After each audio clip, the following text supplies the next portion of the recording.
Welcome viewers, স্বাগত আপনাকে কালো আত্মা ইউটিউব চ্যানেলের আরও একটি নতুন ভিডিওতে। তো আজকে আমি আপনাদের সাথে দুইটি ভয়ঙ্কর ঘটনা শেয়ার করব। তো প্রথম যে ঘটনাটা, এটা একটা গ্রামের ঘটনা, অনেক আগের একটা ঘটনা। আর আমাদের মধ্যে সবচেয়ে বেশি গ্রামের ঘটনাগুলোই বেশি পছন্দনীয়। পার্সোনালি আমার নিজেরও অনেকটা বেশি পছন্দ গ্রামের ঘটনা। তো আজকে গ্রামের ঘটনা দিয়ে শুরু করা যাক। তো এই ঘটনাটা যিনি শেয়ার করেছেন তার নাম হচ্ছে পিয়াস। ঘটনাটা ঘটেছিল ময়মনসিংহ জেলার যে ঈশ্বরগঞ্জ নামে চণ্ডীখোলা নামে একটা গ্রাম আছে, সেই গ্রামটার মধ্যে ঘটনাটা ঘটে। তো আমি আগেই বলেছি যে ঘটনাটা কিন্তু অনেক আগের একটা ঘটনা। তো এই ঘটনাটা ঘটে সেই পিয়াসের বাবার দাদার সাথে। মানে এই ঘটনাটা হচ্ছে প্রায় 19 শতাব্দীর ঘটনা। মানে পিয়াসের বড় বাবার সাথে ঘটে। তো পিয়াসের বড় বাবা সে ছিল একজন কবিরাজ। বিভিন্ন জায়গায় মানুষের জিনে ধরলে বা প্রেতাত্মা আসর করলে তিনি এগুলা ঝাড়ফুঁক করতেন বা চিকিৎসা দিতেন। তো তিনি গ্রামের বাড়িতেই থাকতেন। তিনি 5 ওয়াক্ত নামাজ রোজা করতেন। তিনি খুবই একজন ধার্মিক মানুষ ছিলেন। আর আপনারা হয়তো জানেন যে গ্রামের মধ্যে ওয়াশরুমগুলো একটু দূরে হয়। তারা বাড়ি থেকে একটু দূরে ওয়াশরুম বানায়। এটা প্রত্যেকটা গ্রামের মধ্যে, প্রত্যেকটা বাড়ির মধ্যে একই অবস্থা। তো ওই সময়টা তো তা আরো বেশি। আর আপনারা হয়তো বুঝতেই পারতেছেন যে 19 শতাব্দীর মধ্যে যেই গ্রামের বাড়ি ঘরগুলো ছিল, তখন তারা তো এটা মাস্ট, কারণ তাদের বাড়ির মধ্যে কখনোই তারা বাথরুম তৈরি করতেন না। তো যাই হোক, তো সেই বড় বাবা সেই ওয়াশরুমে যাবেন। তিনি রাতে উঠে ওয়াশরুমে যান। তো ওয়াশরুমটা ছিল বাঁশঝাড়ের ভিতরে, বাঁশঝাড়ের ভিতর দিয়ে যেতে হইতো। তো তিনি ফ্রেশ হওয়ার পরে যখন তিনি ওয়াশরুম থেকে বের হন, তো বের হওয়ার পরে তিনি একটা জিনিস খেয়াল করেন যে একটা বাঁশের উপরে একটা কাঠের একটা বাঁশ পইড়া আছে। তো সেই বাঁশের উপরে একটা কাঁথা রাখা। তো তিনি যেহেতু কবিরাজ ছিলেন আর তিনি মোটামুটি এই সমস্ত বিষয়গুলো জানেন, তো তিনি কাঁথাটা দেখেই বুঝতে পারেন যে আসলে এটা কোনো সাধারণ কাঁথা না। তখন তিনি সেই কাঁথাটা নিয়ে ঘরে চলে আসেন এবং সেই কাঁথাটাকে একটা জায়গায় লুকায় রাখেন। তো পরের দিন সন্ধ্যাবেলা তার ঘরের পেছন দিক থেকে কান্নার শব্দ আসে এবং সেই কাঁথাটা চায়। তখন সেই বড় বাবা বলে যে কান্না করে লাভ নাই, আমি কাঁথা দিব না, তবে দিতে পারি একটা শর্ত, সেটা হচ্ছে আমি যা বলবো তা করতে হবে। মূলত ওইটা একটা পেতনি ছিল। তো বড় বাবা সেই পেতনিটাকে বশ করে পালায়। তখন তিনি ওই পেতনিটাকে হুকুম করে যে তার যে 10 বিঘা জমিতে তখন ধান লাগানো ছিল, সেই পেতনিটাকে বলে যে সব ধান কাইটা নিয়ে আসো। তো সেই পেতনিটা প্রতিদিন রাত্রে ধান কাটতো, কাইটা সেই ধান বাড়িতে নিয়ে আসা ফালাইতো উঠানের মধ্যে। তো দাদা এটা একটা সুযোগ পেয়ে যায় এবং তাকে দিয়ে সমস্ত কাজগুলা করাইতে থাকেন। যেমন এই ধান সিদ্ধ করা, ঘাটা, শুকানো রোদে, সমস্ত কিছু করে। সোজা কথায় একটা ধান কাটার পরে থেকে সেই ধানটা খাওয়ার মতো অবস্থা, চাল পর্যন্ত করা, যত কাজকর্ম আছে সমস্ত কিছু সেই পেতনির মাধ্যমে করাইতো সেই বড় বাবা। আর সেই পেতনিটা প্রায় সময় কান্নাকাটি করতো সেই কাঁথাটার জন্য। তো অবশেষে একদিন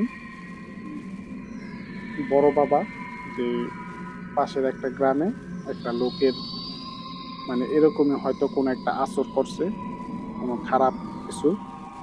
তো তখন তিনি সেটা চিকিৎসা করার জন্য সেখানে চলে যান। তবে সেই বড় মা যিনি ছিলেন, তাকে বড় বাবা বইলা যায় যে কোনোভাবেই যেন এই কাঁথাটা সেই পেত্নীটাকে না দেওয়া হয়। কিন্তু সে পেত্নীটা আইসা অনেক আকুতি মিনতি করে এবং অনেক কান্নাকাটি করে। তো সেই বড় মায়ের অনেক মায়া হয়। তো তিনি সেই পেত্নীটাকে কাঁথাটা বের করে দিয়ে দেন এবং কাঁথাটা দেওয়ার পরেই পেত্নীটা মানে একটা ভয়ানক একটা রূপ নিয়ে সেই বড় মাকে বলে যে, "তোর স্বামী আমাকে অনেক খাটাইছে বা অনেক কষ্ট দিছে। তোর স্বামী কোথায়? আজকেই তোর স্বামীর শেষ দিন।" এবং বড় মাকে বলে, "তোকেও শেষ করে দিতাম, কিন্তু তুই আমার উপকার করছত, এইজন্য তোকে ছেড়ে দিলাম।" তো এই বলে পেত্নীটা মানে একটা উড়াল দিয়ে চলে যায়। তো এদিকে মানে সেই বড় মা আফসোস করতে থাকে যে, "এটা আমি কি করলাম? এটা আমি কেন করলাম?" তো ওইদিকে সেই বড় বাবা ওই জিনটাকে মানে যে লোকটাকে জিনের আসর ছিল, সেই লোকটাকে চিকিৎসা দিয়ে তিনি ওই বাড়িরই ঘাটলার মধ্যে অজু করতে যান এবং তার পাশে আরো কয়েকজন ছিল। তারাও তার সাথে মানে দাঁড়ায় ছিল পাশে। তিনি ঘাটলার মধ্যে অজু করতেছিলেন। ওই পিছনে অনেকগুলা মানুষের সামনেই সেই পেত্নীটা আইসা সেই বড় বাবাকে মানে অনেক জোরে একটা চড় মারে। তো বড় বাবা মানে ওই চড় মারার সাথে, সাথে ওই ঘাটলার উপরে তিনি যে অজু করতেছিলেন, সেই ঘাটলা থেকে উড়ে যেয়ে তিনি মানে পুকুরের অপর প্রান্তে পড়েন। মানে এত জোরে মারছিল থাপ্পড়টা। কিন্তু পরবর্তীতে সবাই ওইখানে দৌড়ায় গিয়া দেখে যে সে বড় বাবা আর জীবিত নাই। তো ভিউয়ার্স এই ছিল ঘটনা এবং পরবর্তী যে ঘটনাটা আছে সেটাও খুবই একটা ইন্টারেস্টিং ঘটনা। আশা করি আপনাদের ভালো লাগবে। তো আপনারা আমাদের চ্যানেলটি সাবস্ক্রাইব করে রাখবেন প্লিজ এবং পাশাপাশি আমাদের ফেসবুক পেজটিও ফলো দিয়ে রাখবেন। আর যদি আপনার জীবনে কোনো ভয়ঙ্কর ঘটনা থেকে থাকে, আপনার সাথে ঘটা এবং আপনার জানা বা কারো কাছ থেকে আপনি শুনছেন, সেই ঘটনাগুলো আপনি আমাদের কাছে রেকর্ড করে পাঠিয়ে দিতে পারেন। স্ক্রিনে দেওয়া দেখবেন একটা ঠিকানা দেওয়া আছে। জিমেইল অ্যাকাউন্ট আছে, সেখানে আপনি ইমেইল করে দিতে পারেন। পাশাপাশি আমাদের হোয়াটসঅ্যাপ নাম্বার আছে, সেখানেও আপনি হোয়াটসঅ্যাপে পাঠায় দিতে পারেন। তো দ্বিতীয় যে ঘটনাটা হচ্ছে, এই ঘটনাটা ঘটে রবিন নামে কারো একজনের সাথে। তো সেই রবিন মুন্সিগঞ্জের কোনো একটা জায়গায় থাকেন। তো রবিন যে কাজটা করতেন, তিনি একটা মানে মুরগির ফার্ম ছিল তার এবং নিচে মাছের চাষ করতেন। আপনারা হয়তো জানেন যে অনেকে যারা মানে মুরগির ফার্ম করে তারা সেই ফার্মের নিচে যে পুকুরের উপরে করে, সেই পুকুরের নিচে মাছের চাষ করে। মানে ২ টা একসাথে করেন আরকি। তো তিনি ওইগুলা পাহারা দেওয়ার জন্য প্রতিদিন সেই খামারের মধ্যেই রাতে থাকতেন। তিনি আর তার ভাই ২ জনে থাকতেন।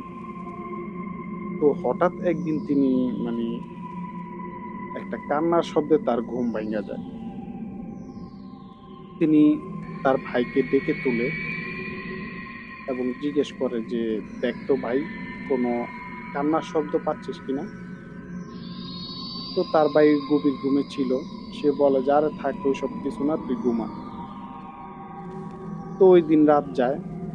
ওই রাতটা চইলা যায় এবং পরের দিন সকালে রবিন কাউকে বলে না যে আসলে তিনি এরকম কান্নার শব্দ পাইছে। তো পরের দিন রাত্রে যখন তিনি আবারও ঘুমান, ঠিক একই রকম কান্নার শব্দ তিনি পান। তখন তিনি মানে সেই ফার্ম থেকে একাই বাইরে বের হন। তো বের হয়ে এদিক সেদিক দেখতে থাকেন যে আসলে কান্নার শব্দটা কোত্থেকে আসতেছে। তো অবশেষে তিনি খেয়াল করেন যে একটা জায়গা, যে জায়গাটা একটু একটা বাঁশঝাড়, তার পাশে মানে তাদের যে পুকুরটা ছিল সেই পুকুরের পাশে একটা বাঁশঝাড়, সেই বাঁশঝাড়ের কাছে একটা লোক মানে সে যেখান থেকে মানে লোকটাকে দেখতেছিলেন সেখান থেকে তার পিঠটা দেখা যাচ্ছিল, পেছন দিকটা। তো তিনি সেদিকে আস্তে আস্তে আগায় যান এবং সামনে যেয়ে তাকে জিজ্ঞেস করেন যে আপনি কে, আর এখানে কান্না করতেছেন কেন? সেই প্রশ্ন করে, কিন্তু আসলে কোনো শব্দ বা কোনো উত্তর সেখান থেকে আসে না। সে একাধারে সে কান্না করে যাচ্ছে, শুধু কান্নার শব্দ। তো সে আরো কয়েকবার তাকে জিজ্ঞেস করে যে আসলে সে কে বা কেন এখানে কান্না করতেছে, কিন্তু ওই লোকটা কোনো উত্তর দেয় না। সে পিছনেও তাকায় না, যে বা পিছনে যে কেউ তাকে ডাকতেছে সে এটাই কোনো কেয়ার করে না।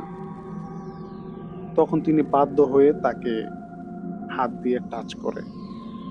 তো টাচ করার পরে ওই লোকটা মানে খুব রাগান্বিত অবস্থায় তার দিকে ঘুরে তাকায়। তো তাকানোর পরে যেই দৃশ্যটা তিনি দেখেন, যে আসলে এটা দেখার জন্য তিনি একেবারেই প্রস্তুত ছিলেন না। তিনি দেখতে পান যে যেই অবয়বটা তার দিকে ঘুরে তাকায় সেটার চেহারাটা পুরাটা মানে পচা, পচা গলা মানে একটা চেহারা। সেখান থেকে মানে মানে মাংসগুলা খুসা খুসা পড়তাছে, এরকম একটা অবস্থা, বীভৎস একটা চেহারা তার দিকে ঘুরে তাকায়। এবং সেটার চোখ দিয়েও রক্ত পড়তাছিল, কালো রক্ত, মানে মনে হচ্ছে যে এই রক্তগুলা পচা রক্ত এরকম। তো এটা দেখে তিনি একটা চিৎকার দিয়ে সেখানে অজ্ঞান হয়ে যান। তো পরবর্তীতে যখন তার জ্ঞান ফিরে, তিনি নিজেকে আবিষ্কার করেন তার বাড়িতে, এবং তার মা তার পাশে। তার মা তাকে জিজ্ঞেস করে যে তোর সাথে কি হয়েছিল কালকে রাত্রে। তখন সে তার মাকে বলে যে আমি এইখানে আসলাম কিভাবে। তখন তার মাকে সে তার রাতের সে সমস্ত ঘটনা বলে, যে তার সাথে এই ঘটনাগুলো ঘটছে। পরবর্তীতে তার মা বলে যে সে যখন বাইরে যায় তার একটু পরে তার ভাইয়ের নাকি ঘুম ভাঙা যায়। তো তার ভাই উইঠা তাকে বিছানায় না পেয়া সে যখন তাকে বাইরে খুঁজতে যায়, তখন সে দেখতে পায় যে সেই বাস জারের নিচে সে অজ্ঞান হয়ে পড়ে আছে। তখন তাকে সেখান থেকে বাড়িতে নিয়ে আসে এবং আল্লাহর রহমতে তিনি এখন সুস্থ আছেন। কিন্তু তিনি সেই মুরগির ফার্মের মধ্যে আর কখনো ঘুমান নাই তারপরে থেকে। সো ভিউয়ার্স, ঘটনাটা যদি ভালো লেগে থাকে তাহলে লাইক, কমেন্ট ও শেয়ার করুন এবং আমাদের কালো আত্মা ইউটিউব চ্যানেলটি সাবস্ক্রাইব করতে ভুলবেন না। পাশাপাশি আপনি যদি ফেসবুক থেকে আমাদের এই ঘটনাগুলো শুনে থাকেন তাহলে আমাদের পেজটি ফলো দিয়ে রাখবেন। আর আপনার জীবনে যদি কোনো ভয়ঙ্কর ঘটনা থেকে থাকে যেগুলো আপনার নিজের সাথে ঘটছে অথবা আপনার পরিচিত কারো সাথে ঘটছে, আপনি চাইলে আমাদের সেটা রেকর্ড করে পাঠিয়ে দিতে পারেন। আমরা আমাদের চ্যানেলে সেটা শেয়ার করে দিব। তো সেটা পাঠানোর জন্য আমাদের স্ক্রিনে ইমেল অ্যাড্রেস দেওয়া আছে, পাশাপাশি আমাদের হোয়াটসঅ্যাপ নাম্বারটাও দেওয়া আছে। সেখানে আপনি চাইলে মেসেজ করে যোগাযোগ করে রেকর্ড করে পাঠিয়ে দিতে পারেন। সো এতক্ষণ পর্যন্ত সাথে থাকার জন্য ধন্যবাদ। ভালো থাকবেন।